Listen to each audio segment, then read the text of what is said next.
नमस्कार दोस्तों, मैं सिद्धार्थ कश्यप आपके सामने फिर से एक नए वीडियो के साथ प्रस्तुत हूँ। अशोक के बारे में इस वीडियो में पढ़ेंगे। चलिए शुरू करते हैं कि क्या-क्या इनके बारे में। सबसे पहले इनके पर्सनल लाइफ के बारे में देखते हैं।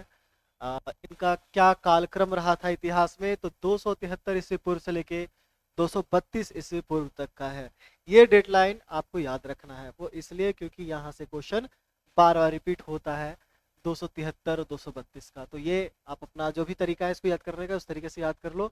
273 ईस्वी पूर्व और 232 ईस्वी पूर्व का जो कार्यकाल है तो किनका है? अशोक का है। इनके कुछ अन्य नाम पर ध्यान देते हैं। अभी जस्ट चंद्रगुप्त और बिंदुसार के बारे में पढ़े थे, तो उन लोगों का कुछ अन्य नाम था, जैसे सेंडोकस्ट किनका था? चंद्रगुप्त का था। और अमित्रघात किनका था? शेषसेन किनका था? तो वो बिंदुसार का था। उसी तरह से कुछ और अन्य नाम जो अशोक से रिलेटेड, उसको देखते हैं। देवाना पीएम, देवताओं के प्रिय, इसका अगर अर्थ निकाला जाए तो देवाना पीएम या फिर देवताओं के प्रिय किनको बोला जाता था? तो वो बोला जाता था अशोक को। प्रियदर्शी, प्रियदर्शी भी शब्द जो था वो अशोक से रिलेटेड था, यानी कि प्रियदर्शी जो भाब्रू अभिलेख में उल्लेखित है, किस व्यक्ति से रिलेटेड है? तो वो है अशोक से। और एक है बुद्ध शाक्य, ये वर्ड है बुद्ध भगवान से रिलेटेड नहीं, ये वर्ड किससे है? अशोक से रिलेटेड है। तो तीन बहुत प्रमुख नाम इसको याद रखना, देवाना पीएम, प्रियदर्शी और बुद्ध शाक्य। और किस किस अभिलेख में मिलता है ये भी इंपॉर्टेंट है, क्वेश्चन में आता है। और इनका जो बेसिक अपना नाम था अशोक, उसका भी जिक्र कहाँ कहाँ मिलता है? तो मस्की और गुर्जरा और नेतुर और उड्डेगोलम। नेतुर और उड्डेगोलम साउथ में पाया जाने वाला अभिलेख था, और मस्की और गुर्जरा नॉर्थ में पाया जाने वाला था। तो इन चार अभिलेखों में, शिलालेखों में अशोक नाम का जिक्र है। और देवाना प्रियदर्शी तो क्लियर है ही। इनकी माता का नाम सुभद्रागी था, और इनकी पत्नी का नाम कारुबाकी, संधिमित्रा, तिष्य रक्षिता था। देखिए सारा फैक्ट है, कुछ समझने का चीज नहीं है इसमें, सिर्फ नाम है, उसको रटना है, याद करना है। पुत्री का नाम था संघमित्रा और चारुमती, और पुत्र का नाम था कुणाल, महेंद्र और तिवर। तिवर सिर्फ एक ही साक्ष्य में मिला है ये नाम, इस चलते इसको भी ऐड करना चाहिए। क्वेश्चन में आ सकता है तिवर संबंधित किससे है? तो अशोक के काल से, या फिर उसके पुत्र के रूप में वो संबंधित था। नेक्स्ट देखते हैं राज्याभिषेक। ये डेट थोड़ा सा समझने के लिए है, क्योंकि जैसे मैंने डेट के बारे में बताया था 273 ईस्वी पूर्व में ये गद्दी पर बैठते हैं, गद्दी को हथियाते हैं। लेकिन इनका राज्याभिषेक यानी राजा के रूप में कब बनते हैं? तो 269 ईस्वी पूर्व में। अब यहाँ पे राज्याभिषेक का क्वेश्चन रहे, और यहाँ पर दोनों ऑप्शन रहे, 273 ईस्वी पूर्व भी रहे और 269 ईस्वी पूर्व रहे। तो आंसर क्या होगा? तो आंसर होगा 269 ईस्वी पूर्व, ना कि 273 ईस्वी पूर्व। बेसिक डिफरेंस यहाँ पर रखना है आप लोगों को समझदारी के तौर पे। गद्दी पर बैठे 273 और 269। मैं पढ़ाने क्रम में बार बार रिपीट करता हूँ एक ही फैक्ट को, वो इसलिए रिपीट करता हूँ ताकि रिवाइज होते रहे, आपके दिमाग में, सब कॉन्शियस में बातें वो फिट होते रहे। इस चलते चीज़ों को बार बार रिवाइज में करते रहता हूँ। और ये पढ़ने का भी एक तरीका, जब किताब अगर लेते हो, उसको पढ़ते हो, तो किताब पढ़ते समय उस पॉइंट को आप बार बार उसको रिवाइज करोगे तो आपके दिमाग में वो आएगा। अच्छा, ये पॉइंट क्या बोल रहा हूँ मैं? पॉइंट फैक्ट के बारे में बोल रहा हूँ। कॉन्सेप्ट में बार बार रिपीट करने से कोई मतलब है नहीं, लेकिन फैक्ट को बार बार आप रिपीट करते चलते हो, उसको याद करते चलते हो, चीज़ों को एक बार पढ़ोगे फिर उसको रिलेट करोगे, तो वो चीज़ें आसानी से याद होगा। जैसे मैं इसको बार बार रिपीट कर रहा हूँ ना, राज्याभिषेक से रिलेटेड था, गद्दी पर 273 ईस्वी पूर्व, राज्याभिषेक में 269 ईस्वी पूर्व, यानी कि फिर से मैं रिपीट कर रहा हूँ, यानी कि 269 ईस्वी पूर्व में क्या हो रहा है? राज्याभिषेक हो रहा है, और 273 में गद्दी पर। अब लगता है कि ये भूलने वाली बात है? नहीं, इसको आप रिपीट करते रहोगे, यही रिवाइज करने का तरीका है जिस समय आप पढ़ रहे हो। चलिए नेक्स्ट पर बात करते हैं। ये गद्दी पर बैठ रहे हैं 273 और राजर्षिक 269, तो इस बीच में हुआ क्या था? तो इस बीच में हुआ था, उन्होंने महावंश, एक किताब है बौद्ध धर्म का, उस किताब के अकॉर्डिंग उन्होंने अपने 99 भाइयों की हत्या की, तब जाकर उसको हत्याया। किसको? गद्दी को। कब हत्याया? 73। और राज्याभिषेक कब? 269। क्लियर? चलिए कलिंग पर बात करते हैं। कलिंग विजय, ये क्या इंपॉर्टेंट पॉइंट है? ये इंपॉर्टेंट पॉइंट इसलिए है क्योंकि यहीं से पूरे हिस्ट्री का कोर्स बदल जाता है। अशोक इसलिए ज्यादा इंपॉर्टेंट बन जाते हैं, अशोक के लाइफ में ये युद्ध बहुत इंपॉर्टेंट है, यानी कि इस एरिया से आपके लिए क्वेश्चन आ सकता है। तो आपके लिए क्या इंपॉर्टेंट है? क्वेश्चन। तो उसी चीज से देखते हैं। तो कलिंग विजय को पढ़ाने से पहले जल्द बताइए आप कि मगध के किस नरेश ने सबसे पहले कलिंग को जीता था?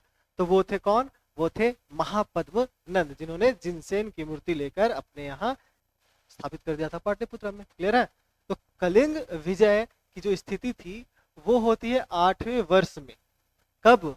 ये रेफरेंस लिया जा रहा है 269 ईस्वी पूर्व, यानी कि राज्याभिषेक के 8वें वर्ष से 8वें वर्ष के बाद कलिंग पर आक्रमण करते हैं कौन? वर्तमान ये अशोक। और ये कलिंग अभी वर्तमान के उड़ीसा वाले इलाकों को बोला जाता है। ईयर अगर देखा जाए 261 ईस्वी पूर्व। 13वें शिलालेख में इसका जिक्र है। देखिए सिर्फ और सिर्फ मैं बस वो पॉइंट रखता हूँ, वो पॉइंट से आपके साथ डील कर रहा हूँ जो एग्जाम में डायरेक्ट क्वेश्चन आते हैं।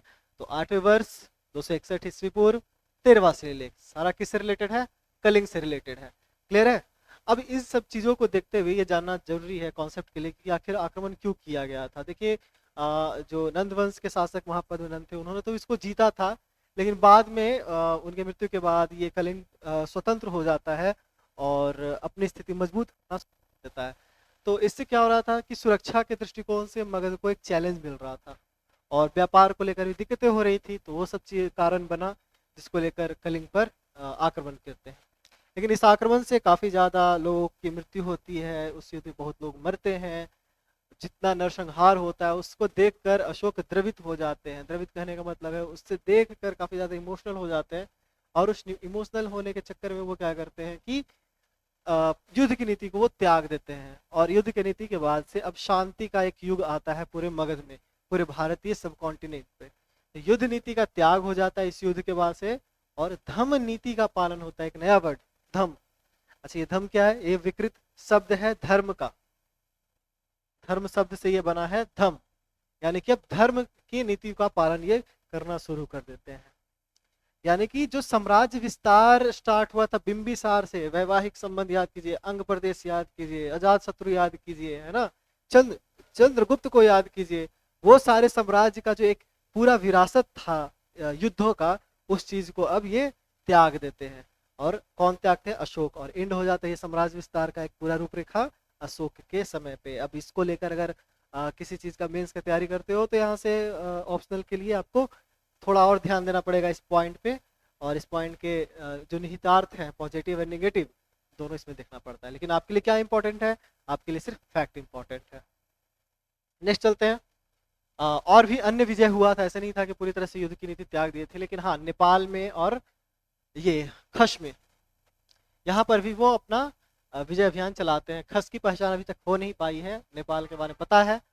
कुछ नगरों की भी स्थापना ये करते हैं। सबसे फेमस नगर श्रीनगर की स्थापना, कश्मीर की अभी भी जो राजधानी है। और देवपत्तन ये नेपाल का, देखिए डिलीट हो गया, देवपत्तन कहाँ का? नेपाल का। अच्छा, पत्तन जुड़ा रहता है तो हम लोग क्या समुद्र के किनारे जो बंदरगाह होते हैं उससे रिलेट कर लेते हैं, और नेपाल ऑप्शन में है तो कहाँ से मार पाइएगा। लेकिन इसको याद रखना है, देवपत्तन की स्थापना अशोक के द्वारा हो रहा है और नेपाल में हो रहा है। अच्छा, इनकी धर्म की नीति कैसी थी ये भी देख लेना चाहिए। चूंकि ये पहले ब्राह्मण थे, शैव मत को मानने वाले थे, लेकिन बाद में निग्रोथ नामक एक भिक्षु के जो ही प्रवचन होते थे उसके प्रभाव में आकर वो बौद्ध धर्म के प्रति आकर्षित होना शुरू हो जाते हैं। निग्रोध के प्रवचनों से आकर्षित होते हैं और उपगुप्त इनको बौद्ध धर्म कन्वर्ट करता है, दीक्षित करता है। यानी कि निग्रोध के भाषण से मोटिवेट होते हैं, बट कन्वर्ट किससे होते हैं? उपगुप्त से। तो ये 2 पॉइंट को याद रखना है। और 10वें वर्ष में ये बोध गया जाते हैं, 12वें वर्ष में निगाली सागर जाते हैं और 20वें वर्ष में लुम्बिनी की यात्रा करते हैं। यानी कि अब जो इनकी यात्रा होगी वो सारा का सारा धम्म यात्रा होगा। तो ये बौद्ध धर्म से रिलेटेड इनकी थी, इन्होंने बौद्ध धर्म को संरक्षित किया था। चलिए अशोक के धर्म के बारे में पढ़ते हैं। तो देखिए जो एग्जाम से रिलेटेड बस वही उसी के बारे में बात हो रही है, इस पर ज़्यादा फिलोसफिकली बातें नहीं करनी है, स्कॉलर नहीं बनना है। बस आपको ध्यान रखना है कि हमको इस टॉपिक से क्या एग्जाम से क्वेश्चन आना है, उसी पर ध्यान देना है। तो इसका उल्लेख कहाँ कहाँ मिला धम्म के बारे में? तो 2nd शिलालेख और 7वें शिलालेख या अभिलेख में धम्म की व्याख्या मिली है। धम्म कहते किसको है? तो धम्म कहते हैं यानी जो नैतिक आचरण होते हैं, जो मनुष्यों को करना चाहिए और ना करना चाहिए, इन दोनों के बीच जो डिफरेंस है, उस डिफरेंस में जो करना चाहिए उस पर फोकस होना है, उसी को धम्म कहा जाता है। यानी बड़ों का सम्मान करना, अहिंसा करना, है ना, हिंसा नहीं करना, और पर्यावरण के प्रति जागरूक रहना, जो भी नैतिक कार्य हैं उन सब चीज़ों को इसमें जोड़ा गया था। 12वें शिलालेख में भी सार वृद्धि पर जोर दिया गया है, धर्म के सार वृद्धि पर जोर दिया गया है 12वें अभिलेख में, यानी कि दूसरे धर्म की उन्नति इसका अर्थ होता है सार वृद्धि का। तो हमको इससे क्या समझना है, हमको बस ये समझना है कि सेकेंड, सेवंथ एंड ट्वेल्थ इन तीनों में किसका जिक्र है धम्म का। क्लियर है। और आते हैं कि धम्म की प्रकृति कैसी थी, आखिर है कि था वो क्या। तो बौद्ध धर्म के उपासक पद्धति के ये नजदीक था। बौद्ध धर्म के दो स्वरूप होते हैं, एक भिक्षुक होते हैं और एक उपासक पद्धति होते हैं। एक उपासक पद्धति वो होते हैं जिसमें गृहस्थ लोग अपना बौद्ध धर्म के सिद्धांतों को वो मानते हैं। तो उस सिद्धांत के नजदीक कौन था, धम्म की नीति, यानी कि जो भी गृहस्थ लोग हैं वो किस तरह से रहते हैं उसके बारे में इसमें बात की गई थी। धम्म का प्रचार कहाँ कहाँ किया गया था, तो वो राज्याभिषेक के 14वें वर्ष वो धम्म महामात्र की सबसे पहले नियुक्ति करते। धम्म महामात्र एक ऑफिसर हुआ करते थे, और ऑफिसर क्या करते थे, धम्म का प्रचार करते और उसको लागू करते थे। अच्छा, इसके बारे में जिक्र कहाँ है, तो इसके बारे में जिक्र है 5वें अभिलेख में। विदेशों में भी इसके प्रयास किए गए प्रचार का। कहाँ कहाँ, महेंद्र और संघमित्रा जो है इनकी पुत्र और पुत्रियां वो श्रीलंका जाकर इस धर्म का प्रचार करते हैं। तो महेंद्र और संघमित्रा जो इनके पुत्र और पुत्री थे श्रीलंका जाकर प्रचार करते हैं। 2 बार इसको रिपीट कर दिया। पढ़ने का तरीका यही है, आप रिपीट जितना करते रहो फैक्ट को, वो तभी आपके दिमाग में आएगा। बहुत लोग बोलते हैं हिस्ट्री बहुत बोरिंग सब्जेक्ट है, याद डेट्स नहीं होता है, चीज़ें नहीं समझ में आती है, उसको रटते चलना है, ठीक है ना। अभी इसका मतलब ये नहीं है कि पूरा का पूरा रटना है, बहुत सारे कॉन्सेप्ट भी इसमें, कॉन्सेप्ट की अहमियत अलग है, उसको अलग तरीके से पढ़ना होता है, और फैक्ट्स को अलग तरीके से पढ़ना होता है। पढ़ने का तरीका यही है, बार बार उसको रिवाइज करते रहना है। राज्य में 84,000 स्तूपों की स्थापना या फिर निर्माण कौन कर रहे हैं, अशोक कर रहे हैं। नंबर याद रखना है 84,000। और 13वें शिलालेख में 5 यवन राज्यों का जिक्र मिलता है जहां पर धम्म का प्रचार होता है। और यवन राज्य कहने का मतलब होता है विदेशी राज्य, तो उन विदेशी राज्यों के बारे में भी इसमें जिक्र मिलता है। थोड़ा सा और कुछ अलग पॉइंट इसमें देखा जाए तो जो अशोक के टाइम का जो साम्राज्य का विस्तार था, अगर पूरे इंडियन हिस्ट्री को देख लिया जाए, उस पूरे इंडियन हिस्ट्री में सबसे बड़ा अगर किसी का साम्राज्य था, इंक्लूडिंग अंग्रेज, इंक्लूडिंग प्रेजेंट गवर्नमेंट, तो अशोक का सबसे बड़ा साम्राज्य था। तो इन सब चीज़ों को देखना ही है, पॉइंट ज़्यादा इसमें ज़्यादा घुसना नहीं है। अगर इस टॉपिक में जाइएगा अशोक में तो बहुत ज़्यादा डिटेल है, लेकिन हमको बस उसी पर ध्यान देना है जो क्वेश्चन में आ रहा है। और इसमें एक अलग पार्ट है शिलालेख वगैरह और लेख के बारे में, तो वो अलग से जब मौर्य कला पढ़ाएंगे तो उसमें उसको ऐड करेंगे, जो वो कला से रिलेटेड है उसमें उसको ऐड करके बता देंगे, सारा क्लियर हो जाएगा। ठीक है, तो अभी के लिए इतना ही। अशोक, बिंदुसार, चंद्रगुप्त मौर्य, इसको बार बार रिपीट करके आप देखते रहिए। इस सेक्शन से क्वेश्चन भरपूर आते हैं, और बार बार देखिएगा तो भाई आपका क्वेश्चन बनेगा, आपके नंबर इंक्रीज हो गए, सिलेक्शन के चांसेस बनेंगे। तो उस तरीके से चीज़ों को देखना है और आपको सीरियस रहना है चीज़ों को लेकर, है ना। पढ़ाई अच्छे से करिए और मन लगा के कर रहे हैं, ठीक है ना। Thank you.